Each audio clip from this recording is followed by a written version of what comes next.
The following program is an OCAmedia community-produced episode of Oregon Life, and we would like to thank our sponsor, the Oregon Brooklyn Optimist Club. We are proud to have you as a sponsor.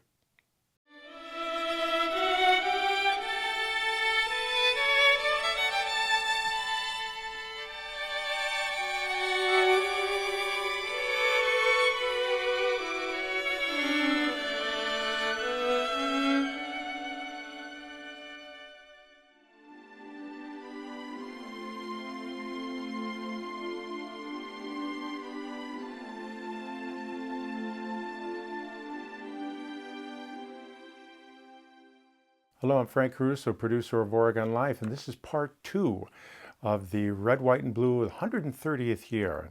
In this episode, part 2, Chief Linsmeyer takes us around the event and shows us the different items that are used in the field when there's a fire, things you may have never seen before. So stay tuned for this episode of Oregon Life.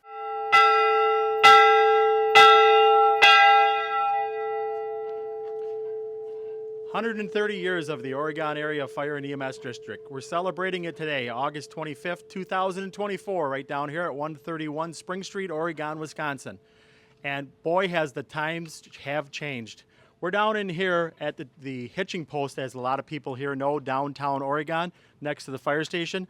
130 years ago, you would have seen some pulled carts that had water suppression on it, and manual pumps that our men and women from the volunteer ranks at that time basically took care of fire suppression for the village of Oregon and the townships of Oregon, Fitchburg, and Dunn back in 130 years ago. Now, 130 years later, we're standing in front of our current fire station down here at the 131 address. The days of the volunteer basically went away. We still have a lot of members that are still part of the community and part of the department and different walks of life. The times have changed where we need our men and women to be able to respond 24/7, 365 days a year. Just this last week, if you remember, we've had a structure fire in the village of Oregon. We were there within 4 minutes, suppressed it, knocked it down within about 25 minutes. It is so essential to have those people, our paramedics and our fire people down here, ready to go 24/7, 365 days a year. What we're going to do now is we're going to walk around our festivity events today and show you some of the different things that you may have seen when you come down and tour our 130th event. Hit it hard from the yard. At this point, this house is fully involved. This is one of our fire prevention measures. We teach all of our young folks that are coming in to the fire station here about hitting it and knocking it down hard from the outside, and then once the flames are down, our crews would be ready to make extinguishment and go through the doors. This is a good prop for our educating our youth this day and age. And our men and women here today, again, like to do the prevention stuff. You'll see this at many of our events here in the fire district. What we have here is Oregon Medic 69 responding to a mock ambulance call. With me here, I have paramedic firefighter Tanner Miller. Tanner's going in the back. He's preparing himself. I've got firefighter EMT Gage Pomlet coming in the door. They're grabbing their bags. They've got their cot set up. They're going to come down, and they're going to be able to make access to no matter where we go. If it's a 2-story house or if it's an apartment building, they'll have everything with them. They'll be able to make entry and assess your EMS needs. We have 2 lines of EMS here. We've got our paramedic group that basically runs all high acuity calls, and then we have our EMTs for some lower acuity EMS calls when it warrants. Here we have Oregon Engine 1. It's our rural 2,000 gallon water 1,500 pump.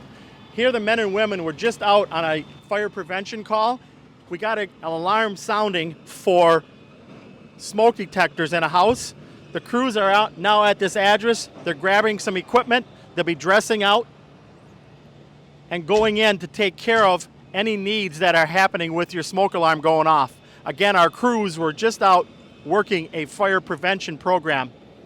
We're out in a rural setting right now in the town of Oregon where we don't have hydrants. Oregon Fire has a fire that's currently happening, and we need a folding tank set up. you're going to see firefighter EMT Aiden Wagner and Gage Poplin get out of the truck and set up a rural folding tank operation.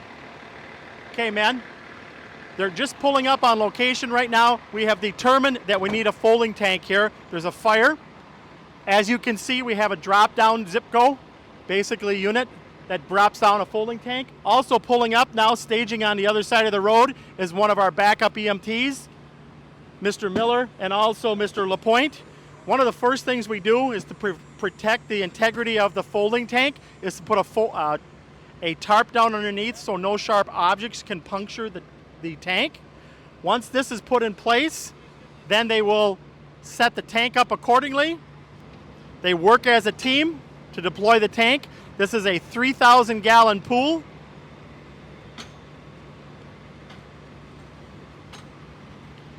There is the inside of the pool. Now, if this was a real fire, we would be dropping water in it.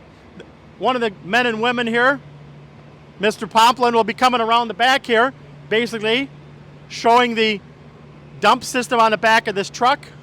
Again, we won't be filling the tank today.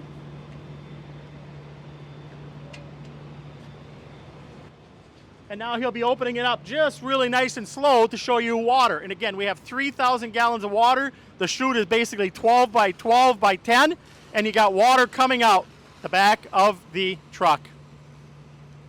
That's a rural operation to fill a folding tank in Oregon. We just received a call for a medical fire call. You can see the men and women right now responding to their ambulance. Again, this is a EMS call, calling for paramedics. That first page that went out was the pre-alert. So that is where a call goes into 911. It is not quite yet queued or checked all the different boxes as far as the priority levels. There will be a second page coming out shortly that'll be on the pager here. This crew here, basically now, she's waiting for her partner. Sam is waiting for her partner, which is basically a medic.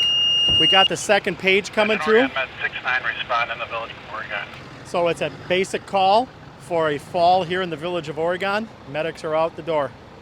And what did that take us? 45 seconds? Again, it just shows the importance of the men and women that worked for the fire district for 130 years and to where we are today, came in from the outside and responded to the call. This day and age with the population we have and everything else that's happening, it's so imperative that our people are here at the station and ready to respond. You've seen it firsthand. 45 seconds to maybe a minute, we're out the door. And that's the importance of having full-time staff.